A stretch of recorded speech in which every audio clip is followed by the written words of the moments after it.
Everyone has a story to tell. We connect and relate to one another when we share our stories. My name is Amelia Old, and I am your host of Voices of Inspiration. Join me as I share stories of friends, family, and strangers from my everyday life and travels. You will laugh, possibly cry, or walk away feeling connected more than ever to those around you and ready to be the change our world needs. Everyone has a story to tell. What's yours?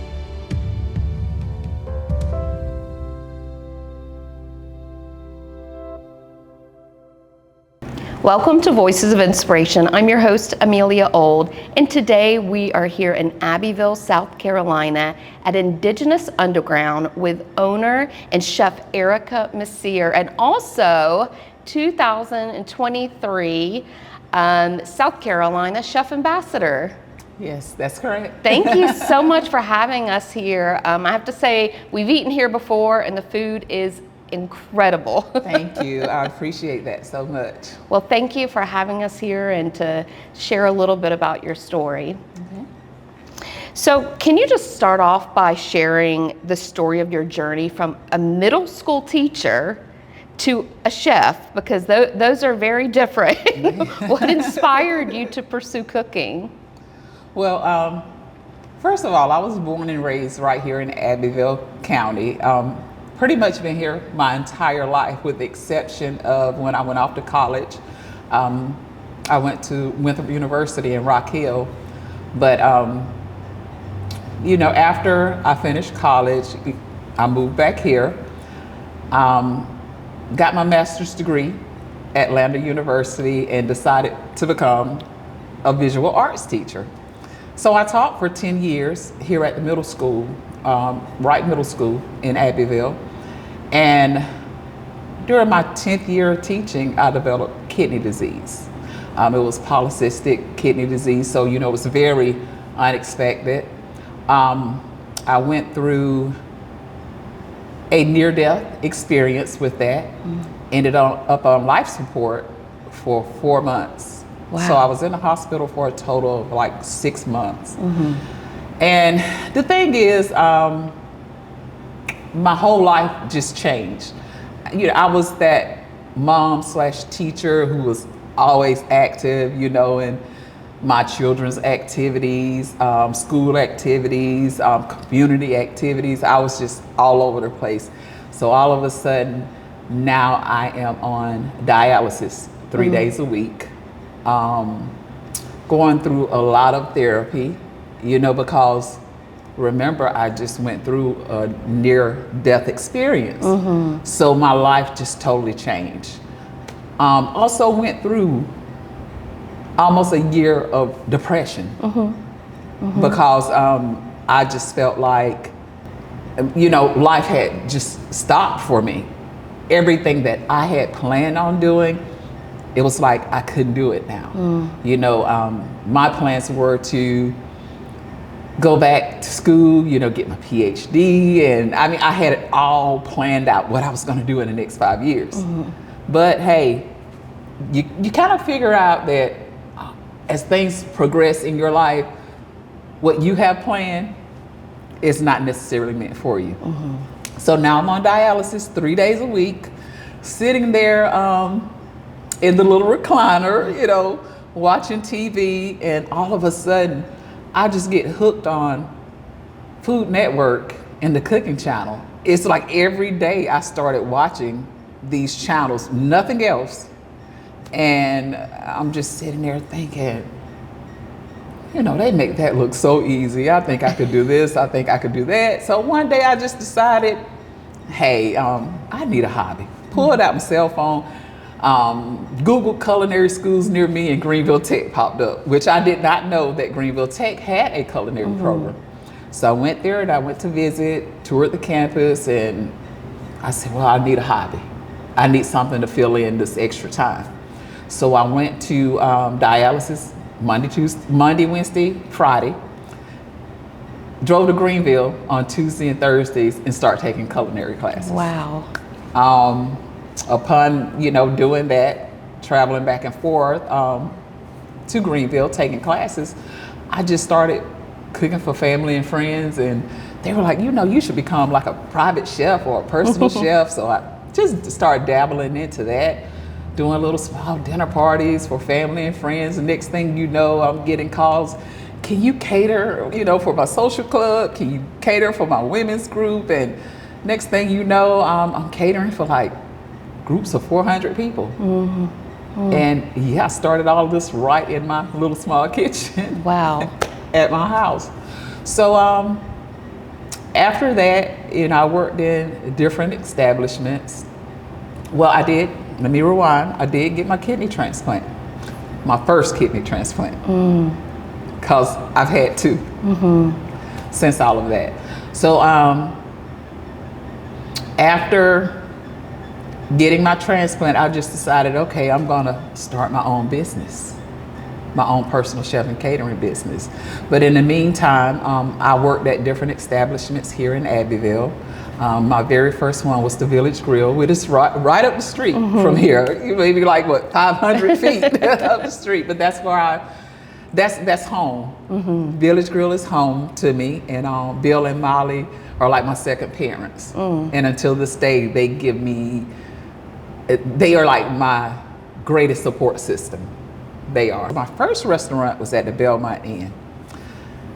Some people say, do you regret things in life? And I'm like, no, I really don't regret things in life, because what happened when I went into the Belmont Inn and I started my own my own restaurant, business was really booming. I wasn't ready. I was a single mother of 3, all under the age of 18. And I thought that I was ready to own a restaurant. No, I was not ready. So I was there for about 1.5 years, and I just had to make that decision that my family was more important than making money. So I stepped away from there and just continued to do my catering personal chef business. And later on, I began teaching at Abbeville County Career Center. Taught there for 4 years, and while teaching there, this building came available. The story behind this building is, when I worked right up at the Village Grill, I would pass by here every single night going home and thinking, that would make a cool restaurant. Even though it was other people, leasing the building at the time, I was like, that would make a really cool restaurant. And everything that I envisioned this restaurant being, the open kitchen concept, the atmosphere, even down to the black walls, I had envisioned that back then. Wow. So when the building finally became available, the previous leasee, she contacted me. She said, hey, you can get your building now. Now's the time. Yes. Hey, teachers don't make any money, not enough money anyway. And plus me, still single mother of 3 kids. I'm like, do I really want to do this? Even though now, my youngest, he's in his junior year in high school. I'm like, do I really want to step back out there and do this? I think I took my last $1,000 that I had in the bank. Wow. And I sat there with a money order, and I was sitting in my classroom just looking at that money order. My students were like, Chef, why are you just looking at that paper? And I said, well, I'm thinking about opening a restaurant, but I'm like, do I want to take my last $1,000 and give these people, give this to the landlord for down payment, to lease this building? And my students, you just had to know them. They were rooting me on. Yes, Chef, go ahead and do it. I was like, yeah, because it's not your money. Right. But I just kind of stepped out on faith, and I always told my students that once you jump off that mountain, you're gonna learn how to fly. And they threw that back at me. They was like, so you're not gonna jump off the mountain, huh? They was like, you're gonna fly. They were listening. Yeah. They were listening. Right. So I jumped off that mountain. But when I jumped off that mountain, I did not know that we were gonna have a COVID shutdown. Because I got this building September 2019 with plans on opening summer 2020. And of course that didn't happen. Everything just, completely stopped. Couldn't get anybody in here to do any type of construction or maintenance on the building. There were plenty of nights that I cried because I was like, oh my goodness, maybe I should have did this and I should have kept my $1,000. But I just had to think of a creative way to make revenue. So once the world opened back up and people wanted to get back out and start doing things, I decided to contact all of my clients who I had been doing the private dinners for or catering for, emailed them all, and I said, hey, how would you like to experience a 4-course meal in a undisclosed location with live entertainment and, you know, with a meal by me and this, that, and the other? I got a ton of response back. I was like, these people not want to come out, you know, right after COVID. I had tons of clients to contact me. And I went to the city and I said, well, I know I can't open this up as a restaurant. Can I hold private events there? They were like, yeah, you could do that. You know, you could be an event hall. So I was like, okay, we're gonna throw up the big black curtains. We're gonna close all the windows so nobody knows what's going on in here. And I started a series of underground dining. That's where the underground comes from in the name Indigenous. Wow. We started doing underground dining. The guests who bought tickets didn't know where the event was going to be. They only knew it was in Abbeville. Once they paid for their seats, that's when the official email would go out, and you know they knew it was here. So a lot of people didn't even know that I was working on a restaurant here. They never knew. Wow. And with the big black curtains up, people would pass by and they was like, what's going on in there? I could see people peeking through the little cracks trying to see what we were doing up in here, but it was like secret dining that we were doing. How creative, creative. That's how I built the revenue.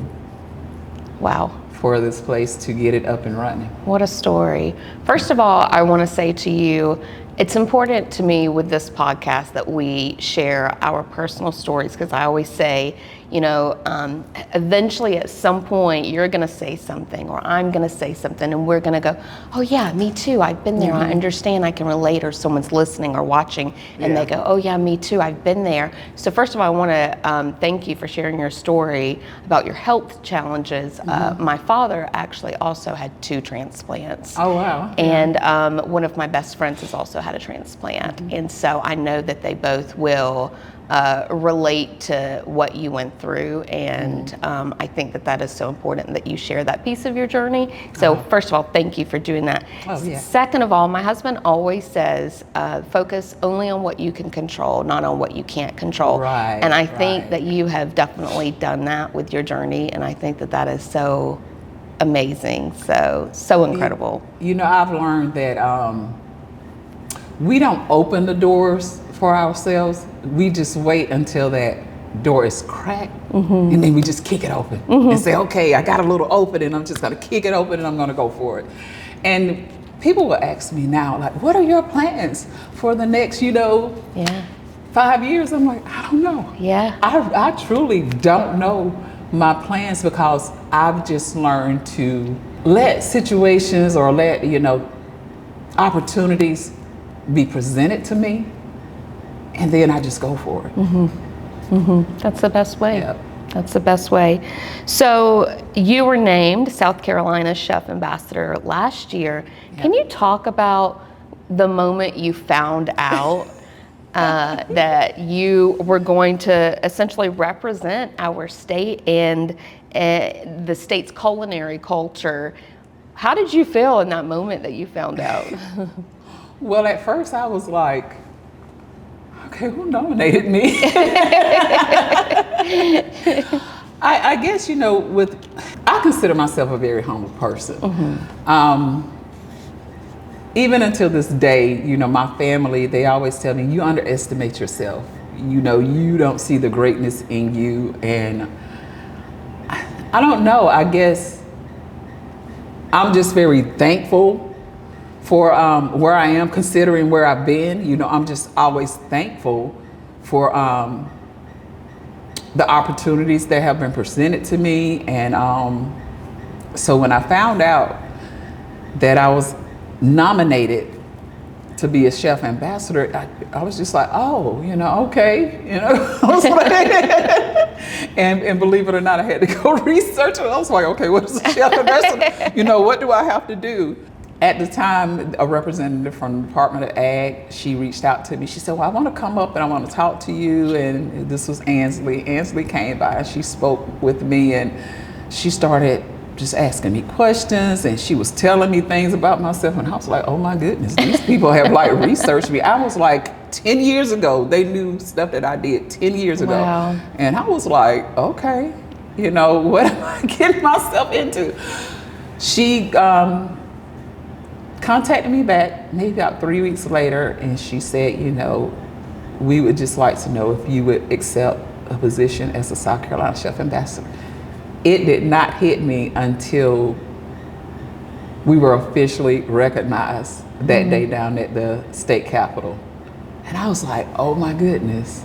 It's almost like, this is what you've been asking for. And it was so unexpected, you know, but this is what you've been asking for. This is that next step that you've been saying, okay, God, show me what I need to be doing. What's my next step? Because I don't know. And that was the next step. That was that little crack. Yeah.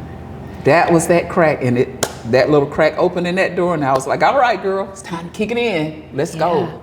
So, I mean, I was very excited, but now this is what I didn't expect.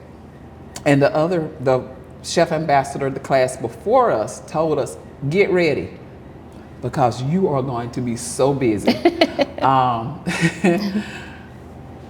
Chris Williams from Roy's Grill, he told me, he said, look, you might as well go ahead and start hiring more staff now. I was like, why? He said, because you're going to be busy from here on out. He said, you're going to have people traveling from all over South Carolina. They are coming to see you. That Saturday, we were having to turn people around in a matter of, you know, 2 days. We just couldn't see people. We were having to turn people around. My daughter was like, oh my goodness. It was just, my staff was excited, but they were like, what are you gonna do? You gotta hire more people, you gotta do this, you gotta do that. But it was an adrenaline rush. But then, you know, also I was like, okay, I gotta get myself ready. I really got to get myself ready for this, because now you're doing the food and wine festivals all over South Carolina, different events, and now you're having media come in. I was doing like interviews maybe like 3 or 4 times a week. And, you know, just to see that you have a clientele coming from Asheville, from Tennessee, and even Louisiana, I'm like, how do these people know about me? But they were like, oh, I saw you on this, I saw you on that. And there were some publications out there I didn't even know about. And I'm like, oh, okay. And they would show it to me, and I'm like, oh, okay. I didn't even realize that I was in that publication. But the exposure was just phenomenal. The experience was even more phenomenal. You got to meet, I was able to meet chefs from all around the world at the different food festivals. I was able to network with a lot of people in this industry and build relationships, you know, with other chefs in this industry. And, you know, the 2 gentlemen that were in the class with me, Marcus Shell and Rob Masson, they're like my brothers now. You know, we developed a really strong relationship. You said you have a group chat together. Yes, we do. We do. We check up on each other often. And I know a few people from the Department of Ag, they say, you know, y'all class is so different because y'all actually talk to each other. You know, you keep in touch with each other. So even at the events, we're like, okay, we got like 2 hours. We're gonna hang out together. So yeah, they are definitely like family. Such a long way from in your recliner watching the Food Network to where you are now. Right. Starting out as a hobby. Yeah. Became my passion, became my life. Has there been one specific moment during this journey?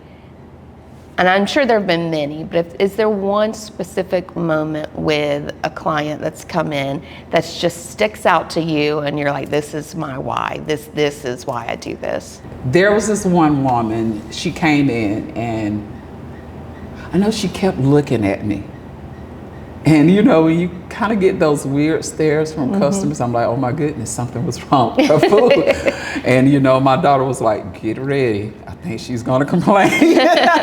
But she stared at me the entire time that she was here. Even when she got up and she went to the restroom, she just kept looking in the kitchen. And I'm like, oh my goodness, what's going on? I said, she came in with a large group of about 15 guests. I just told my daughter, who's my manager here, I said, I'm gonna go out here, I'm gonna see, you know, what was wrong, because I think, you know, she's not pleased. And that's one of the reasons for my open kitchen concept. I want to be able to see my customers and, you know, the reaction, whether it's good or bad, you know, because I want to be able to handle the situation.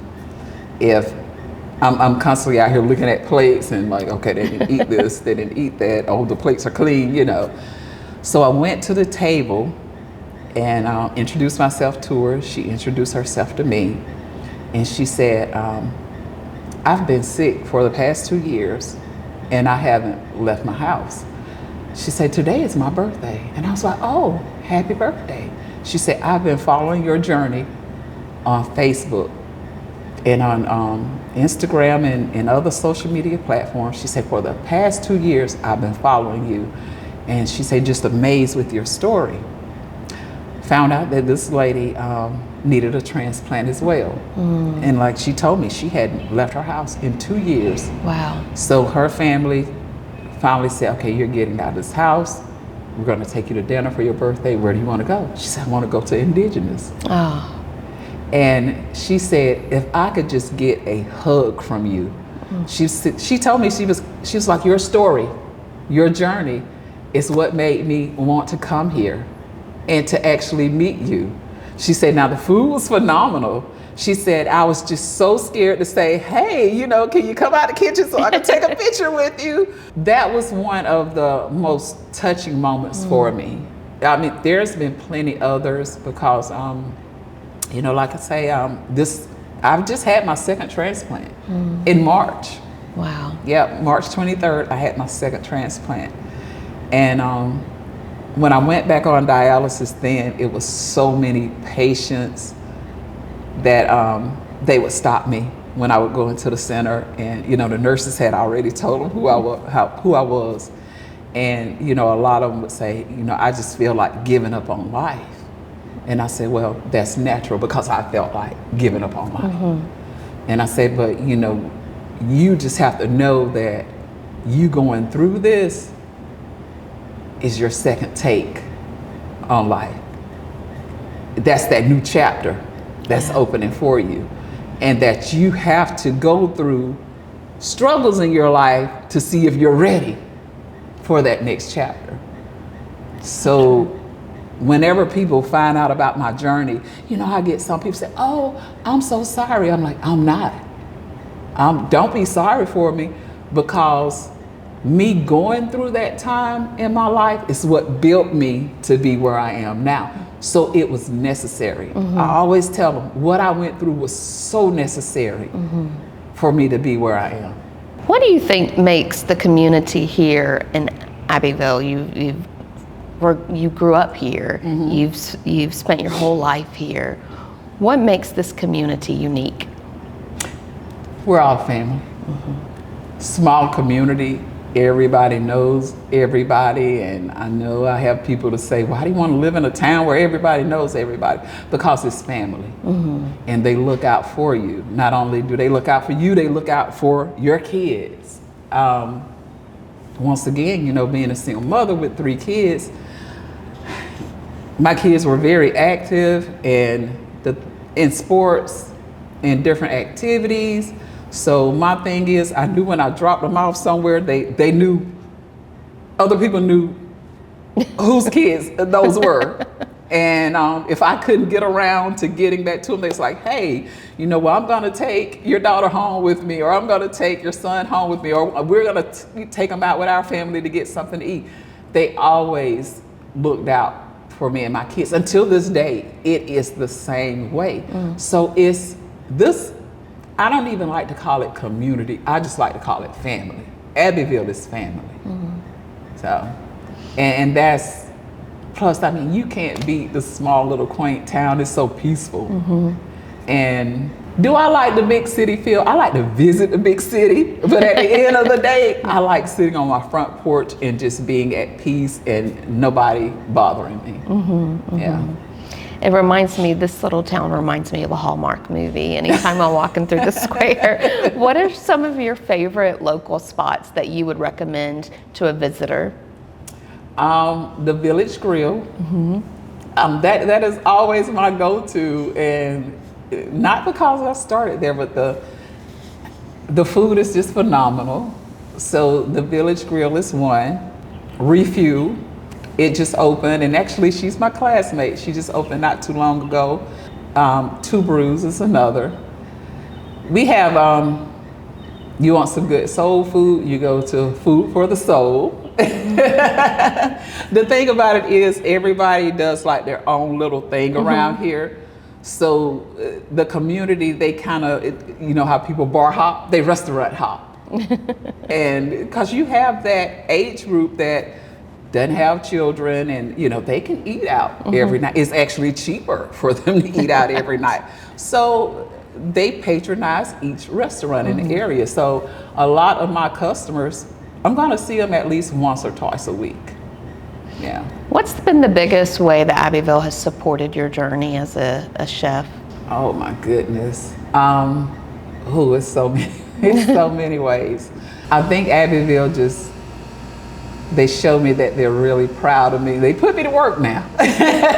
They do put me to work. So I do, like during the Spring Festival, you know, I do like the cooking demos, things like that. I serve on the Chamber of Commerce board here. I'm the president of Abbeville Friends of Freedom, which is an organization that promotes diversity in the community. The thing about it, they know if they come to me and they ask me to do anything, I'm like, oh yeah, you know, let's go ahead and do it. Let's make it happen. Myself and Mayor Trey Edwards, you know, we do the Thanksgiving meal on during the Thanksgiving holidays, and you know, it's nothing for me to say, hey, we're doing Thanksgiving meal, I need donations. Donations just pour in. And like this past Thanksgiving, it was just amazing because we fed almost like 500. Wow, that's incredible. Residents here. That's incredible. Yeah. If someone wanted to learn more or visit Indigenous, where can they find you online? Well, we do have our Indigenous Underground website, which is indigenousunderground.com. My story is on there. Also, you know, my community activities are on there as well. You can find me on the Discover South Carolina pages. Like I was saying, you know, when I first became a chef ambassador, first thing I did was Google my name. So. Then you find all sorts of articles. You really do, and even the articles that before I became an ambassador, you know, back when I had my first restaurant at the Belmont Inn, even stories from there popped up. So I'm kind of easy to find these days. And if you want to find me in the physical, I'm here. Always. Always here. You know, I just visit my house every once in a while, but I'm here. So I have one more question for you. Do you have a favorite quote or any words of wisdom you'd like to leave behind? My favorite quote is, the practice of art is not to make a living, it's to make your soul grow. This is my art. This is where my soul grows. My soul grows through the art of cooking. And when I think about that quote every time I see my customers laughing and smiling, and they take that first bite and it's like, oh, it makes my soul grow. So, I mean, yeah, do we like the money? Do we like making the money? Yes, but it's just so much gratitude in seeing the art that you put on a plate, making people smile. Yeah. Thank you so much. Thank you for having me here. I cannot tell you how grateful I am to sit with you and learn more about your story. We have a mutual friend, and you and I chatted about that previously, and I just couldn't wait to sit with you and learn more about your story. So thank you so much thank you for that. I'm honored. So thank you so much as well.